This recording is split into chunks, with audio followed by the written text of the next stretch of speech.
Thank you, everybody, for coming to the Aaron Torres Podcast YouTube page. If you could do me a quick favor, see that little subscribe button at the bottom of your screen? Go ahead, click that subscribe button. Really does help our channel grow, our audience grow, and I really do appreciate it more than you know. So click that subscribe button. Appreciate your support. Now, here's the video that you came here for. Monday, Bruce Pearl retires, okay? And we did an hour-long reaction. Last look, 11,000 of you watched, so we appreciate your support. A lot of people listen via podcast as well. And it's interesting because, I don't know if I'm just too plugged into college basketball or college sports in general, and I'm not saying that as like a weird humble brag. I'm just saying it as a fact. Like, the news didn't really surprise me. Again, if you've been listening to Bruce Pearl during a bunch of interviews and media availabilities, he's kind of hinted, I got 1 year left, maybe two. I'm not going to be doing this forever. Now, I will say, in the immediate reaction, I did say that I could see a world where he enters the political space. He said publicly after he announced his retirement, and by the way, he did all the media availability and the press releases and stuff after we went off air yesterday, so I obviously didn't catch it in real time. But he's not going in the political space. But if you just kind of tangentially follow college basketball, there were rumors that this was going to happen. And then, as I said on the show, there were two reasons why I kind of felt like it happened at the moment that it happened. One, it was the first, well, really three. It was the first day of official practice. What does that mean? It goes from limited workouts all fall long to now your in-game season. So it's 20 hours a week. It's practice every single day. It's whatever in the lead up to the season, which is now like 40 days away, which is crazy, okay? So you're not going to start practice as the acting head coach and then hand the reins over. Two, I also thought, advantageously, it's kind of a nice time on the calendar because it is a moment in time when the players, again, you could enter the portal, but they're not going to. There's nowhere to go. They can't play this year. The NIL money for the best players isn't going to be better anywhere than it is at Auburn. And so the team's going to stay together. And then three, it was so he could get his son the job. And this is something that has been a topic of conversation with Bruce Pearl for about like 5-6 years now. I mean, every time a big job opens up, there was a reason that he stayed at Auburn besides loving Auburn. It was because he really wanted to hand down the program to his son, and a place like Louisville, a place like Kentucky when it opened, they're clearly not just going to give his son the head coaching job. And so I wasn't surprised when Stephen Pearl got the job. Transparently, I don't think Auburn fans were surprised. And I think most importantly, I don't think Auburn fans were that mad. I think most Auburn fans kind of knew this was coming. Whenever Bruce stepped down, his son was probably going to be the number one candidate, if not get the job outright. And I personally, just my opinion, I don't think it's the worst thing to hand things down to a guy that has been there and helped build the greatest teams in the history of the program. So I didn't think it was a big deal, but I'll be honest. It's not often in life that I am genuinely shocked by reaction from people to certain, news elements. And I was legitimately surprised by some people and their reaction to Stephen Pearl. Now, again, I understand Stephen Pearl's last name is Pearl. I understand. I know how genetics work, and I know how babies get made, and I know that he is Bruce Pearl's son. But again, I didn't think it was that big of a deal. And then all of a sudden, I log off social media. I'm starting to get ready for week 5 of college football. Everybody's freaking out that Stephen Pearl is the next head coach. And oh, by the way, it's not Auburn fans. It's not Auburn fans that are mad. It's everybody else. And listen, I'll say this. I try not to criticize other media members. And I don't even know that I'm criticizing. But I think my buddy Justin Rowland, who covers Kentucky football, was kind of the first one to really put out something that I think really kind of caught the internet on fire. Justin, I love you. If you see this, I'm not criticizing you. But as you know, I disagree with this. This is what Justin Rowland said. Covers Kentucky football.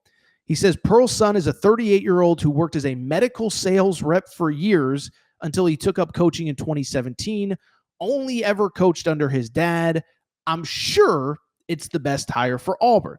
And as you can see, over 825,000 views at last count. And it was a conversation that really sort of took over the internet of, oh, this is nepotism and this is this and this is that and this is the worst thing that has ever happened. in the history of college basketball. Okay. Well, one, let me say this. And I just said it, but I'll say it again. If Auburn fans don't care, I don't know why anybody should care. And by the way, to be clear, this is not a criticism of Justin. I'm just using his tweet as a launching point. If Auburn fans don't care, why should anybody else care, right? If Kentucky fans are happy with Mark Pope, even though other people make fun of him because he had never won a tournament game before last year, why would you care if you're a Kentucky fan?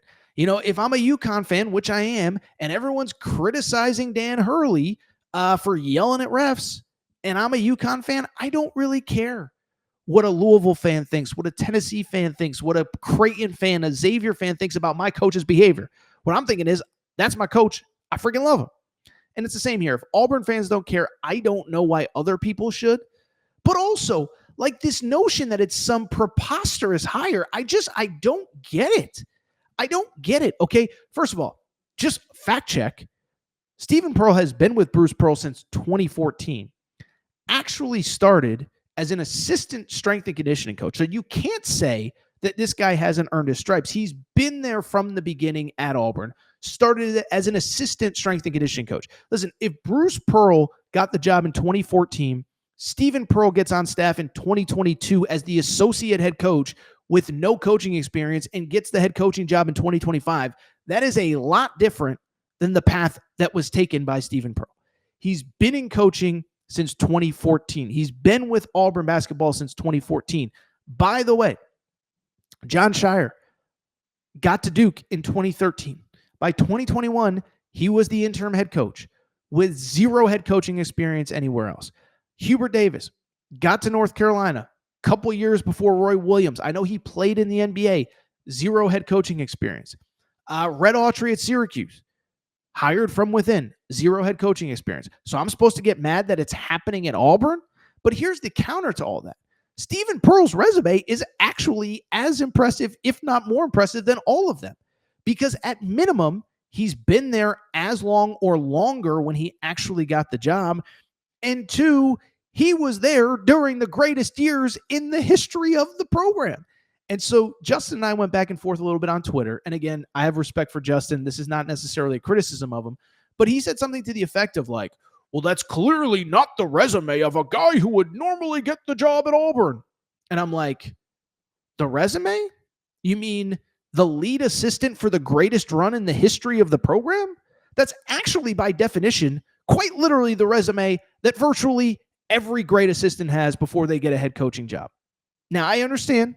Again, I understand genetics. I understand how babies get made. Storks don't fly out of the sky. And I understand that he has the same last name as the former head coach who has since retired. But this notion that he's unqualified because he's Bruce Pearl's son makes zero sense to me. He was the lead assistant during the greatest run in the history of the program. He's no more or less qualified than John Shire was when he got the Duke job. And let me say this. Duke, Coach K announced his retirement, the retirement tour, in like June. So in theory, Duke could have gone outside the family. Now, Coach K wouldn't allow it. So if Coach K gets to handpick his successor, why doesn't Bruce Pearl? If Roy Williams gets to handpick his successor, why doesn't Bruce Pearl? Jay Wright, by the way, handpicked his successor. He did have 1 year of head coaching experience. So, oh my God, he's so much more qualified than Stephen Pearl. I don't know. I don't get it. Here's the other thing. And again, and in fairness, this would apply to John Shire as well, and maybe some of these other guys. Stephen Pearl has had opportunities to be head coach, to be a head coach other places.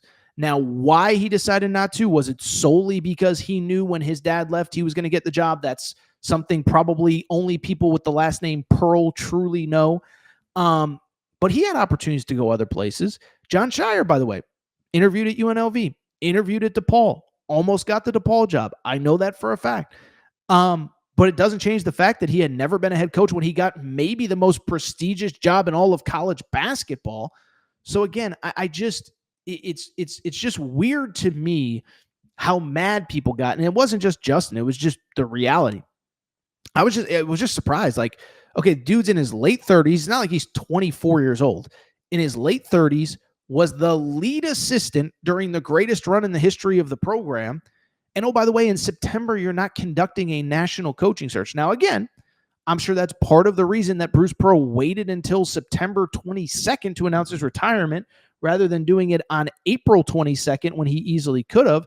And so again, I just listen, there are a lot of things for me to get mad about. One, I am not surprised that darn it, I just got a text. We'll talk about that after. I am not surprised that he got the job. And is he the absolute most qualified person that could have gotten the job? No. But I'll say this, he might be the most qualified person that could have gotten the job on September 22nd because, again, a real coach isn't leaving his job once the season begins, which it officially did on Monday. So, again, if you want to get fired up, you want to get your panties in a bunch. By the way, nepotism happens everywhere. Bronny James would not be in the NBA if it wasn't for LeBron. I'll be honest. If Arch Manning's last name wasn't Manning, I think we're starting to get an increased possibility that he's probably not at Texas. So it happens everywhere. It happens in coaching. It happens in athletics. It happens wherever. It happens in my industry. Not going to call out names, but, Iron Eagle's son being the lead broadcaster on NBC. And listen, I don't care. I'm not trying to be a play-by-play guy. That's not a shot. It's just a reality. What was he, like 26 when he got the job? I'm just saying, nepotism happens everywhere. And I would actually argue that Stephen Pearl probably on September 22nd is the most qualified coach that you could have got.